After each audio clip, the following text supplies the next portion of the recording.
Hello, everybody. So my name is Gabriel, and I will be presenting about marketing versus branding. Is it even a battle? Before I start the presentation, I want to thank the Denver Startup Week and all the sponsors for this event. They all make this possible, and we would not be here without them.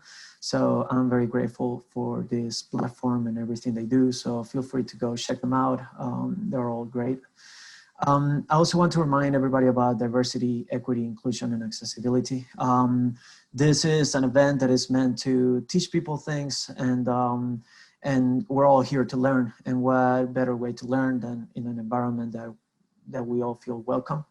So yeah, I hope that even though this year it is going to be a online event, you take this to your day-to-day and say hi to people and have those deep conversations, which are a great part of life.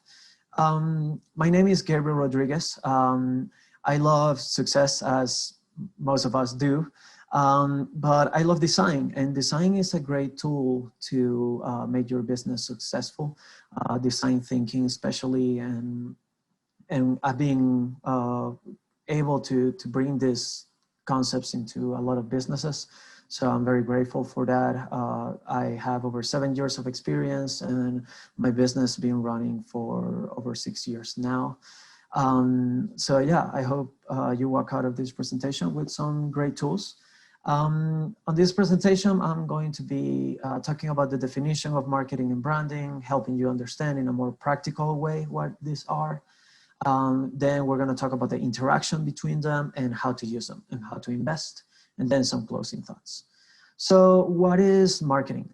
So marketing is how people find you. It's everything from advertising to promotions to public relations and all your social media. So it's basically being in the right place at the right time so people can find you. And all of this should be an experience. When people find a publicity or any type of communication that you have, they're gonna come and they're gonna try to buy your product. And you have to make all of this an experience so that way you achieve a sale. On the other side, we have branding. And branding is meant to create loyalty. Branding is actually what makes you you. It's that feeling people get when they get into your website and they see how you communicate. So branding has a lot of parts to it. It is not only a logo design. It is the look and feel. It is the type of images you use. It is a tone of voice that you use to communicate your message. Even your attitude or where you interact with people, the platform you decide to use to interact with your target audience also says a lot about you, and how you use it also says a lot about you.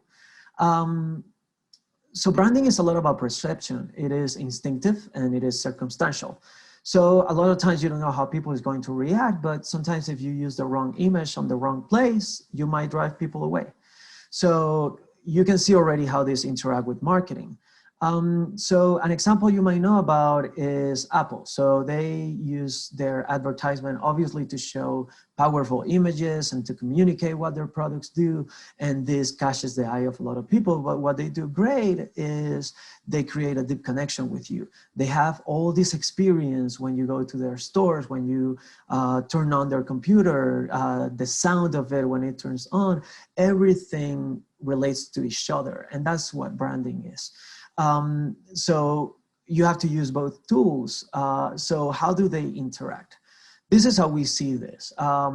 Branding is the core and marketing is the surface. What this means is that without marketing, nobody will see you. You're this thing that it might be great, but nobody can see you. But with all the experience and all the hype, if you don't have anything deep that people can connect to, you just have a hole in the middle and nobody will connect to, and there will be no loyalty. So you want the perfect mix. You want a mix that generates the most sales. So how do you do this? How do you create that? So on one side you have branding, which is loyalty, and then on the other side you have marketing, which drives sales. So the first thing for branding, it is a lot about you and finding what you stand for. So spending some time and figuring out what is it that you do will help you understand your beliefs and what you stand for, to then be able to create value. Because with something that you feel confident with, there's people that is going to be drawn to it. So you have to find where people see the value on the things you're providing or the products you're providing. So you can communicate to them. So here we start touching on the target audience, and you start talking about, well, how am I creating value?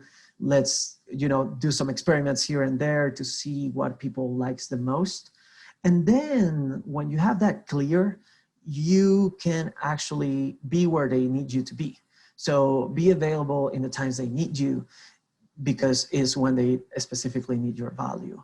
And after that, it is all a matter of consistency. Once you know what you are and how you are providing value, which is basically what makes your brand, you can find where you want to be, and you have to be very consistent about it, because with a clear and consistent message, if you stay true to your identity, people is going to start relating to you.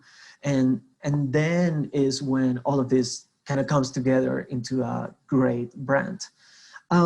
So how much do you spend on each of these concepts? So we like to see it this way. We like to see time from a 0 to 100%. A lot of companies take a lot of time to do these things, but we like to separate it in these 4 stages. So in the first stage, when you're finding what you stand for, you're going to spend a lot of effort and a lot of money maybe into branding.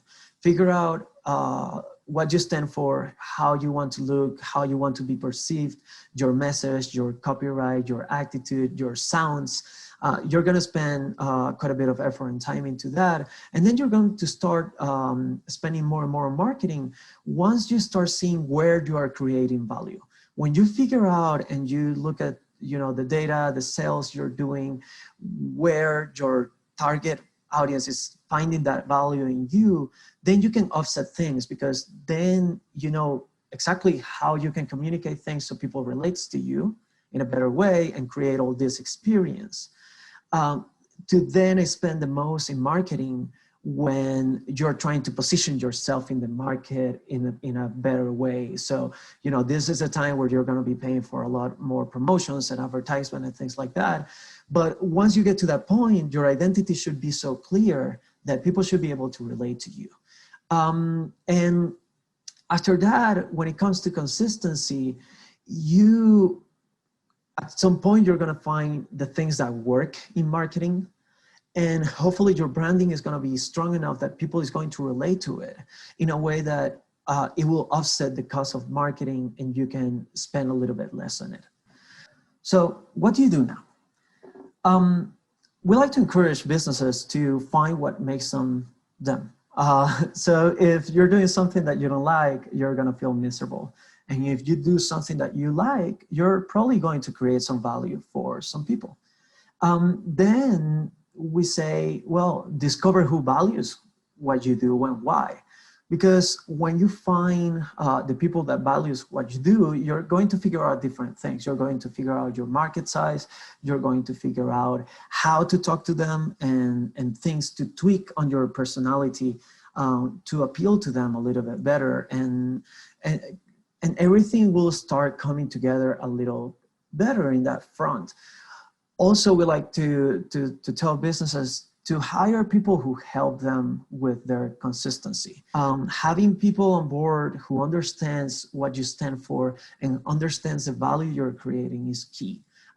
This is not only for marketing and branding, but even for your employees. If they understand your company and they feel like they are in the same boat, they are going to feel more empowered to work with you.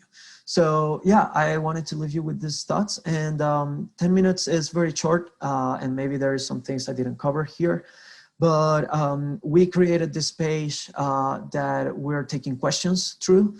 And also you can schedule a 30-minute free consultation with us through that. It is a request. You'll request and we'll email you back and we'll get together. So yeah, I hope this works for you and you walk out with some more knowledge about these things. Thank you very much. And again, thanks to the Denver Star Week and everybody making this possible.